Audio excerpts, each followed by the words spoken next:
दोस्तों, मेरा नाम है राज के वर्मा और आप देख रहे हैं रिपोर्टर जी। दोस्तों, क्या कोई सांसद देश की सबसे बड़ी अदालत को इस तरह से खुलेआम अपमानित कर सकता है?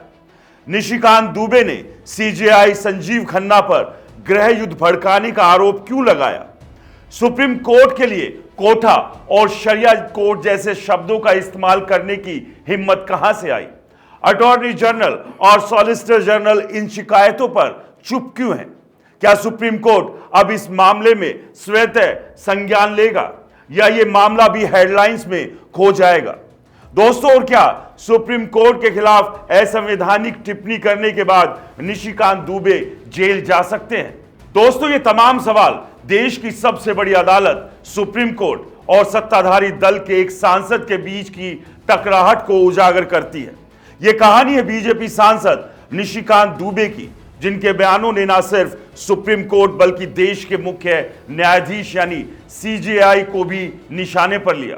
लेकिन सवाल यह है, क्या सुप्रीम कोर्ट अब चुप रहेगा या फिर वह इस अपमान का जवाब देगा?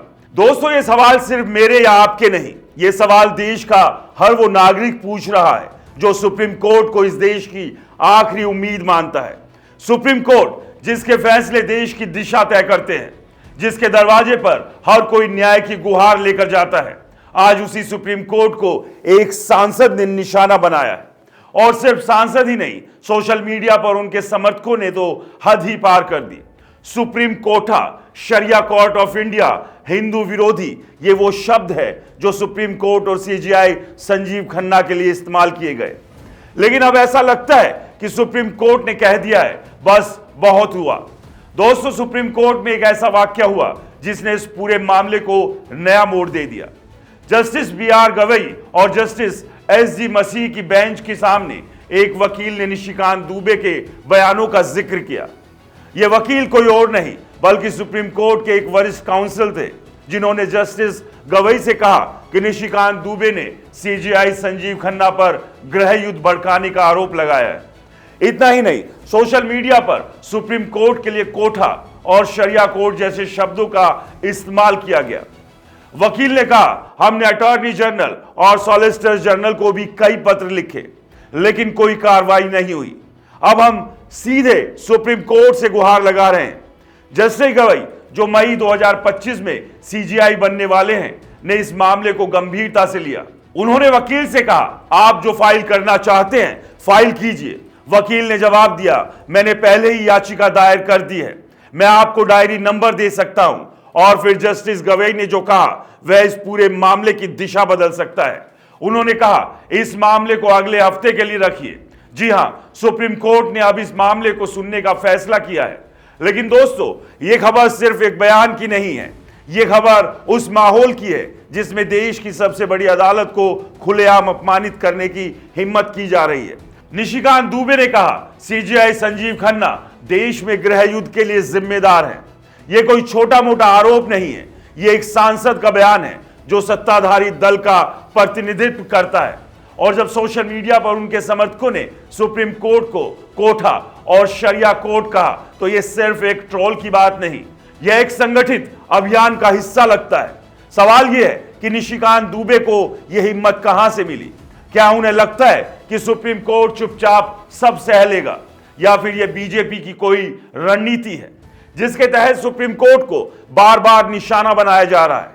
देखिए, बीजेपी ने भले ही निशिकांत दुबे के बयान से किनारा कर लिया हो, लेकिन क्या उन्होंने दुबे पर कोई कार्रवाई की? नहीं, दुबे आज भी सांसद है। और तो और उन्होंने आज फिर एक ट्वीट किया जिसमें उन्होंने 1967 से 68 के सीजेआई कैलाशनाथ वांचू का जिक्र करते हुए सुप्रीम कोर्ट पर तंज कसा। यह क्या दिखाता है? यह दिखाता है कि निशिकांत दुबे को ना तो अपने बयान पर पछतावा है और ना ही अपनी पार्टी से कोई डर। दोस्तों, यह पहली बार नहीं है जब सुप्रीम कोर्ट पर इस तरह के हमले हुए, लेकिन इस बार मामला अलग है। इस बार सुप्रीम कोर्ट ने खुद इस मामले को सुनने का फैसला किया है। जस्टिस गवई ने साफ कहा, अगले हफ्ते इस पर सुनवाई होगी। और अगर जस्टिस गवई को जानते हैं तो आपको पता होगा कि वो कितने सख्त मिजाज के जज हैं। कल ही उन्होंने 2 मामलों में सरकार को आड़े हाथों लिया। एक मामले में उन्होंने पश्चिम बंगाल के एक केस में बिना नाम लिए उपराष्ट्रपति जगदीप धनखड़ की टिप्पणी पर तंज कसा। दूसरे मामले में उन्होंने ओटीटी प्लेटफॉर्म्स पर कानून बनाने की मांग को खारिज करते हुए कहा, हम पर तो पहले ही सरकार के काम में दखल देने का आरोप है। तो सवाल यह है, क्या सुप्रीम कोर्ट अब इस मामले में सख्ती दिखाएगा? क्या निशिकांत दुबे के खिलाफ कंटेम्प्ट ऑफ कोर्ट का केस चलेगा, या फिर यह मामला भी अटॉर्नी जनरल के दफ्तर में धूल फाकता रहेगा? देखिए, कंटेम्प्ट ऑफ कोर्ट का मामला शुरू करने के लिए अटॉर्नी जनरल की इजाजत जरूरी होती है, लेकिन जब अटॉर्नी जनरल और सॉलिसिटर जनरल दोनों चुप हैं, तो सुप्रीम कोर्ट के वकीलों ने सीधे कोर्ट का रुख किया और अब सुप्रीम कोर्ट ने इस मामले को सुनने का फैसला किया है।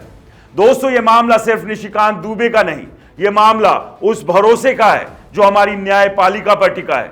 सुप्रीम कोर्ट इस देश की आखिरी उम्मीद है। दोस्तों, जब एक सांसद खुलेआम सुप्रीम कोर्ट को अपमानित करता है और उसका दल उस पर कोई कार्रवाई नहीं करता, तो यह सवाल उठता है, क्या सत्ताधारी दल न्यायपालिका को कमजोर करना चाहता है? और जब सोशल मीडिया पर सुप्रीम कोर्ट के लिए कोठा और शरिया कोर्ट जैसे शब्द ट्रेंड करते हैं, तो यह सवाल उठता है, क्या यह एक संगठित अभियान है? मैं आपसे पूछता हूं, क्या यह सिर्फ एक सांसद की निजी राय है या इसके पीछे कोई बड़ा खेल है? और अगर सुप्रीम कोर्ट इस मामले में सख्ती नहीं दिखाता, तो क्या यह संदेश नहीं जाएगा कि कोई भी न्यायपालिका को अपमानित कर सकता है? दोस्तों, सुप्रीम कोर्ट ने अब इस मामले को अगले हफ्ते के लिए लिस्ट किया है, लेकिन बड़ा सवाल ये, क्या इस सुनवाई से कोई बदलाव आएगा या फिर यह भी एक और हेडलाइन बनकर रह जाएगा? खैर, ये तो वक्त ही बताएगा, लेकिन इतना जरूर कहूंगा, जब सुप्रीम कोर्ट बोलता है तो देश सुनता है। और अगर सुप्रीम कोर्ट ने इस मामले में सख्ती दिखाई, तो शायद निशिकांत दुबे और उनके समर्थकों को समझ आ जाएगा कि अदालत का अपमान करना इतना आसान नहीं है। दोस्तों, इस पूरे मामले को लेकर आपकी क्या राय है, हमें कमेंट्स कर जरूर बताएं। और दोस्तों, आप लोगों से निवेदन है कि आपने अगर रिपोर्टर जी चैनल को सब्सक्राइब नहीं किया है, तो चैनल को सब्सक्राइब करना ना भूलें। नमस्कार।